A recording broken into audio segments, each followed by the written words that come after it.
புகைப்படங்கள் அதிசய பெட்டகங்கள். மனிதர்களை, கால சூழல்களை, அந்த புகைப்படம் எடுக்கப்பட்ட போது நிலவிய நாகரிகத்தை, வாழ்க்கை முறையை பத்திரப்படுத்தி அடுத்த தலைமுறைக்கு கொடுக்கும் அதிசய கலை களஞ்சியங்கள் அவை. அதற்கு இந்த தொடரில் நாம் பார்க்கும் பழைய புகைப்படங்களே சாட்சி. கம்பவுண்ட் ஸ்டைல், அந்த உப்பு கலந்த காற்று சுவாசி வச்சு வளர்ந்தவன் நான் ஒருவன். இந்த வட்டாரத்தில் அவ்வளவு தமிழவங்க இருந்தாங்க. Once in a while, I will still drive through just to sort of relive the memories of what living in Changi. நீனியும் காணோம், உன்னத்தையும் காணோம். என்னமோ மாட்டிக்கிச்சு. யார் இது? பிடிச்சிட்டேன், ஒரு மீனை பிடிச்சிட்டேன். என்னடா அது? ஒரு கடல் கண்ணி வரும்னு பார்த்தா ஒரு கடல் பண்ணி மிதந்து வருது.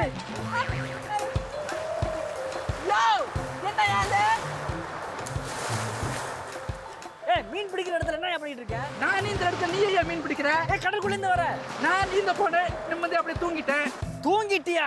மீன் பிடிக்கிற இடத்துல என்னடா மீனை காணோம்னு பார்த்தா எல்லாத்தையும் நீ தான் விரட்டி விட்டு இருந்திருக்கியா? எனக்கு ஒரு வேலை இல்லை பாரு. சாங்கியை சுத்தி பார்க்கலான்னு வந்தா உடனே கொக்கியை போட்டு இழுத்துட்டேன். ஒரு கிளாஸ் தண்ணியை பார்த்துடக்கூடாது, உடனே கொக்கியை போட்டுருவாங்க மீன் பிடிக்க. இப்ப என்ன சாங்கியை சுத்தி பார்க்கணும் அவ்வளவுதானே? மழை பெய்யறதுக்குள்ளார வா போவோம். என் திங்ஸ் எடுத்துறேன் இரு. சாங்கி சிங்கப்பூரின் கிழக்கு கரையின் கடைசி கோடி. இப்போது பல்சுவை உணவு விடுதிகளுக்கு பேர் போன இடம். கடல் கடந்து புலாவ் ஊபின், புலாவ் தக்கும் தீவுகளுக்கு செல்லும் படகுகளின் படகுத்துறை.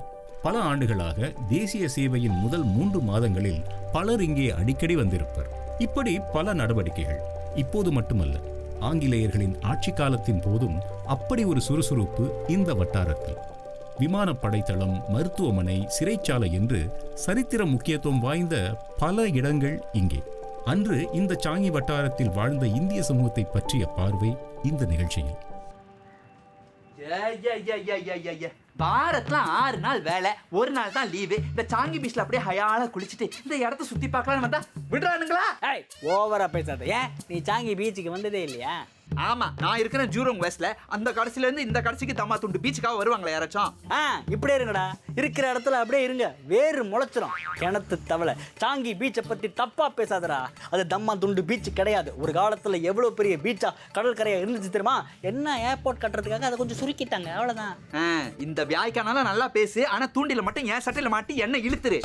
இந்த சாங்கில இருக்கிறவங்க இப்படிதானே? மறுபடியும் சொல்றேன், சாங்கில இருக்கிறவங்க பத்தி தப்பா பேசுறது எனக்கு கெட்ட கோவம் வந்துடும். என்னோட ஹிஸ்டரி என்னன்னு தெரியுமா? என்னோட பரம்பரை என்னன்னு தெரியுமா? சாங்கி வட்டாரத்தோட சரித்திரம் என்னன்னு தெரியுமா? தெரியாது. என்ன பட்டுன்னு சொல்லிட்டான். இங்க இருந்து சொன்னா உனக்கு புரியாது. வா, ஒவ்வொரு இடமா கூட்டிட்டு போய் உனக்கு தெளிவுபடுத்துறேன். வா.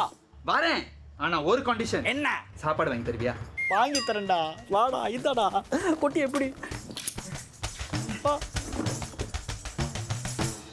வாழும் இடத்தோடு ஓர் அந்யோன்யம், இருக்கும் இடத்தோடு அப்படி ஒரு பிணைப்பு.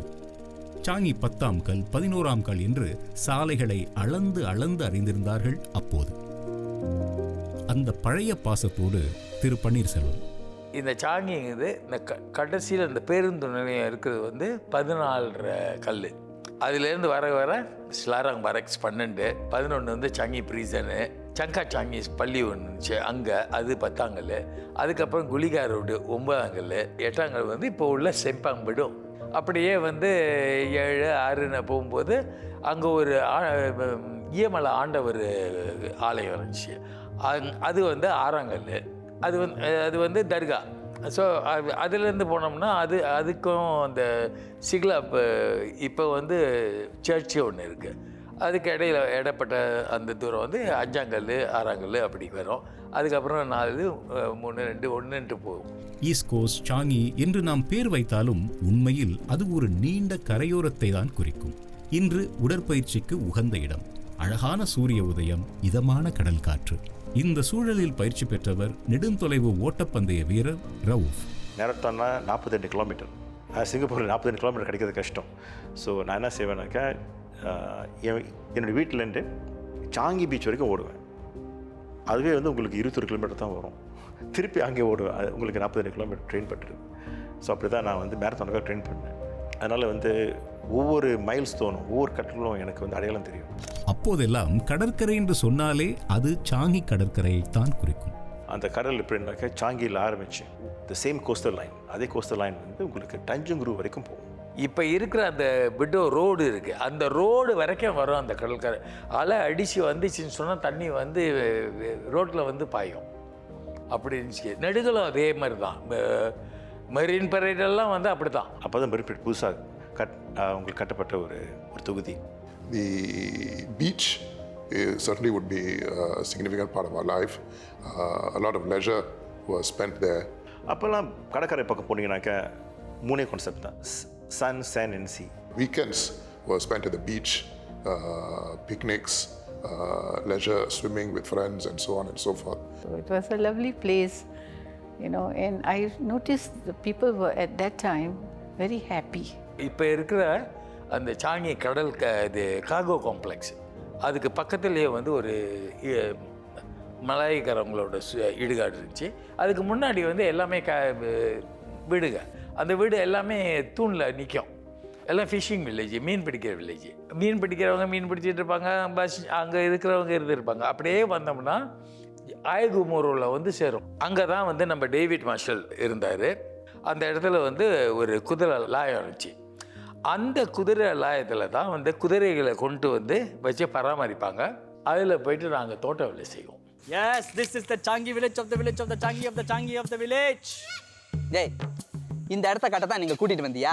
என்னை விட்டுட்டு போயேன், நான் இங்கே வெயிலையாவது நிற்கிறேன், சட்டையாவது காயும். சூரியன் நாளைக்கும் வரும், சட்டையை நாளை காய வச்சுக்கலாம். கதையை கேளு. ஒரு காலத்தில் இதே கடை வரிசையில் இப்போ இருக்கிற மாதிரியே எத்தனை கடைகள் இருந்துச்சுன்னு உனக்கு தெரியுமா? சிங்கப்பூர்ல ஒரு மூளை கடற்கரை பக்கத்துல மீன் வித்தா விற்கும், வேற என்ன வித்தா விற்கும்? வியாபாரம் நடக்குமா? ஆள் வாங்க வருவாங்களா? வருவாங்க லாவா. இங்க தான் RAF இருந்துச்சு. எத்தனை வெள்ளக்கார ஆபீசர்ஸ், எத்தனை கமாண்டோஸ், எத்தனை பைலட்ஸ் அவங்களுக்கு தேவையான பொருட்கள் இங்க வந்து வாங்கினாங்கன்னு தெரியுமா? ஏய், வெள்ளக்கார இங்க வந்து ஜாமான் வாங்கினானா? எஸ், இங்க தான் சட்ட துணிமணி தச்சுக்கிட்டாங்க. கடிகாரத்துல இருந்து கூலிங் கிளாஸ்ல இருந்து அனைத்து பொருளும் வாங்கினாங்க. அந்த கடையெல்லாம் இன்னும் இங்க இருக்கா? வெள்ளக்காரங்க இல்ல, ஆனா ஒரு சில கடைங்க இருக்கு. அவங்களுடைய பிசினஸ் விருத்தி பண்ணி ஓஹோன்னு வாழ்ந்துட்டு இருக்காங்க. அதுல ஒருத்தவங்க தான் ஹூரி ஆண்டி. என்னது ஹூரி ஆண்டி? அவங்க இப்ப இங்க இல்ல. தீபாவளிக்கு வேணா ஒன்னு அழைச்சிட்டு போய் காட்டுறேன். சாங்கி வட்டாரத்தில் உருவாகிய தொழில் 3 தலைமுறைகளை தாண்டி இன்றும் தொடர்கிறது. திருவாட்டி ஹூரி பக்சானி. My father had a shop from 1950s. The right side of our shop, we had a toy shop. Then we had a bookshop there, electronics shop. This was specially catered for the Royal Air Force. We used to make also dresses, suits for the Royal Air Force. The British officers, they were very friendly, and when they come to the shop, they will ask how are you and how is the business and things like that. And anything that they like, they will just buy. No. Even they won't even ask the price also. மற்ற ஏரியாவில் வாழ்ந்தவங்களை பேசியிருக்கேன். அவங்க ஈஸியாக அடுத்த ஏரியாவுக்கு போய் பழகிக்குவாங்க. ஆனால் இந்த ஈஸ்ட், அது முக்கியமாக கடல் பக்கம் வாழ்ந்தவங்களுக்கு மற்ற ஏரியாவுக்கு போனால் ஒரே மாதிரி இருக்காது. நான் பிறந்து வளர்ந்த வீடு அப்படின்னு சொன்னாக்கா அது வந்து ஒரு முதல்ல வந்து அத்தாப்பு கூரை தான். அதன் பிறகு அதை பழுது பார்க்கப்பட்டு அப்புறம் தகரம் போட்டிருந்தோம். தகரம் போட்டு அது ஒரு வீடாக இருந்துச்சு. அந்த வீட்டில் வந்து நாங்கள் ஏறக்குறைய ஒரு 15 பேர் இருந்திருப்போம். அந்த வீட்டிலேயே வந்து எங்கள் அப்பா வந்து ஒரு கடை வச்சுருந்தார். எங்கள் அப்பா மாடு எல்லாம் வளர்த்தாரு. இந்த மாட்டு பாலெலாம் கொண்டு போயிட்டு விநியோகம் பண்ணுவார் வீட்டுக்கு வீடு. Even we didn't have much, but we were very happy.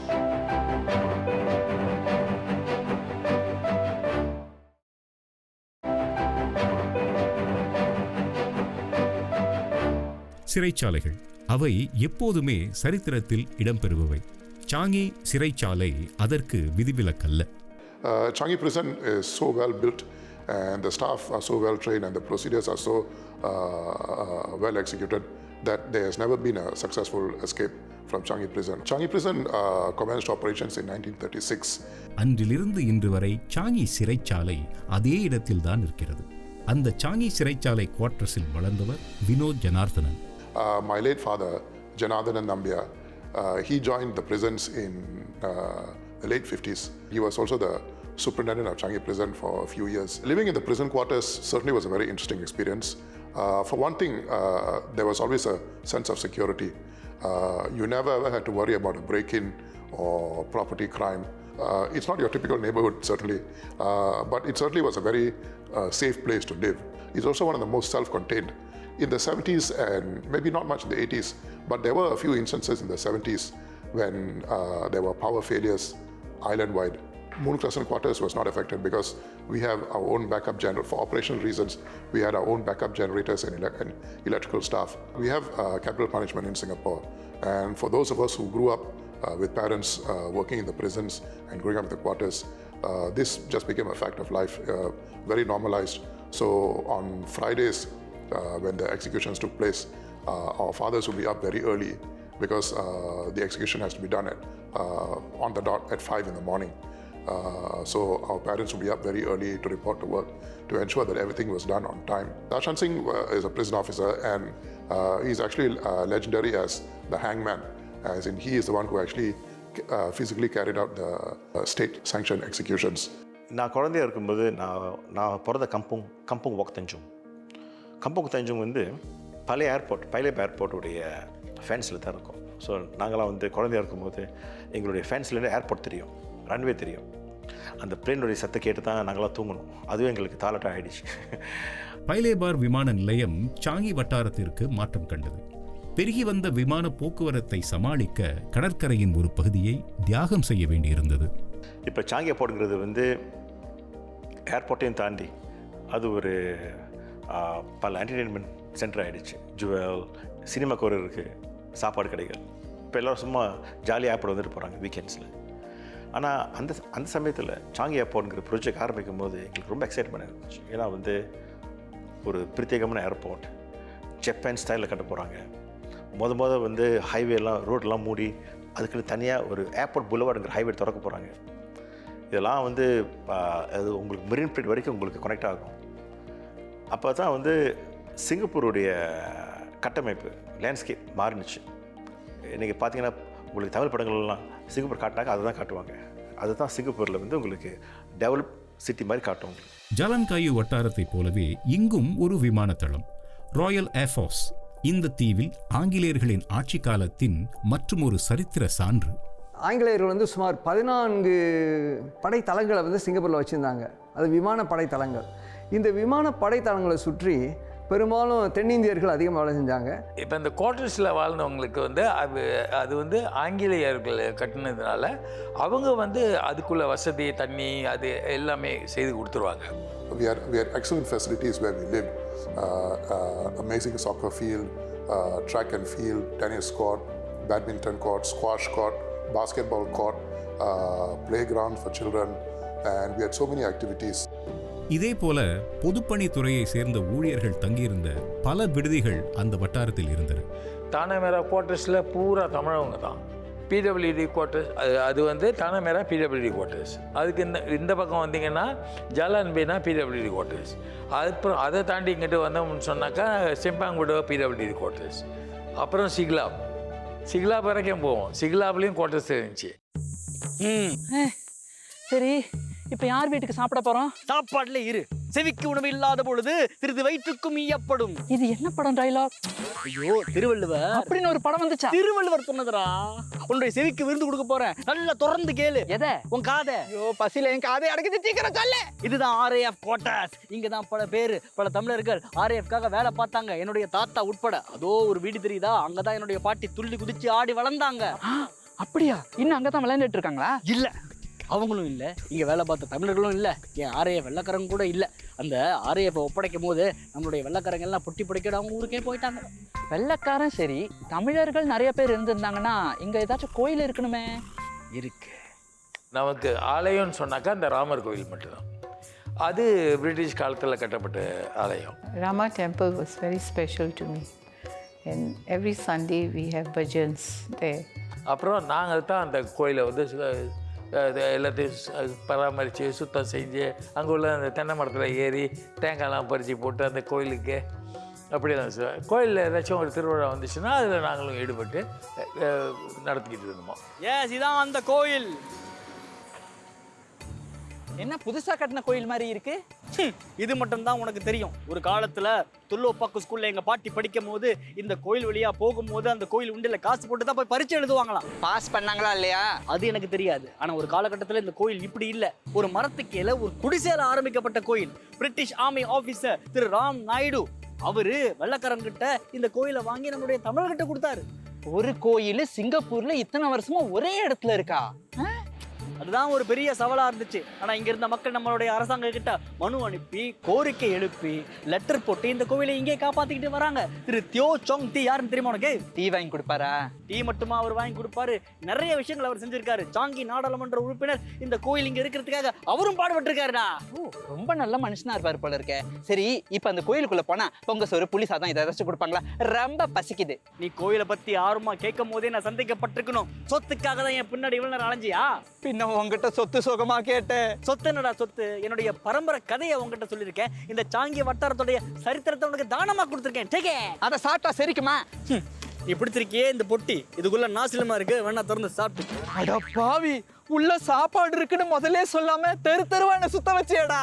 Brother, மீனுக்கு போட்டேன், அது செத்துருச்சு, நீ வேணா சாப்பிட்டு பாரு. அட பாவி, என்ன க்ளோஸ் பண்ணாம இவன் ஓய மாட்டான் போல இருக்கு. டேய் நில்லுடா.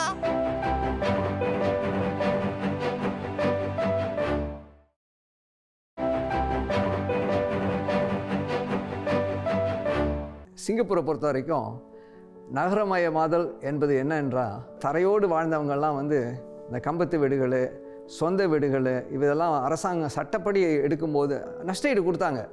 நஷ்டஈடு கிடைத்தாலும் அவங்க மீண்டும் வந்து இந்த 1 ரூம் ஃப்ளாட்டு அல்லது 2 வீடுகள், கடைசியில் 5 வீடுகள் வரைக்கும் வாழும்போது கொஞ்சம் வசதியாக இருந்தாலும் பல வசதிகள், பழைய வசதிகள் அங்கே வந்து அவங்களுக்கு கிடைக்காது. அப்போ இந்த வில்லேஜில் இருக்கும்போது ஒவ்வொரு வீட்டில் உள்ளவங்களையும் நமக்கு தெரியும்.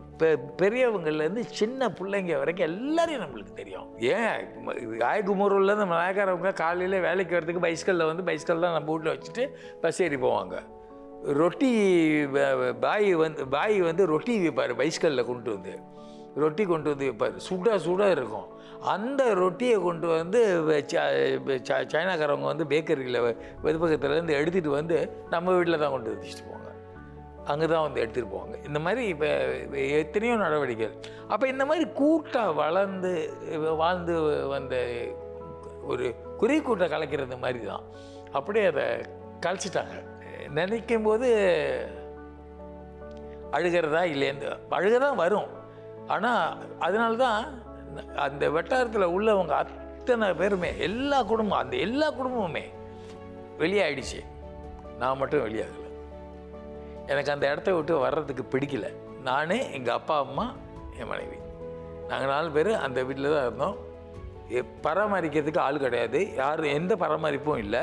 பூராம் பாம்பு அப்படின்னு சொல்லிட்டு பல தொல்லைகள் இருந்துச்சு. இருந்த போதும் நாங்கள் வரல.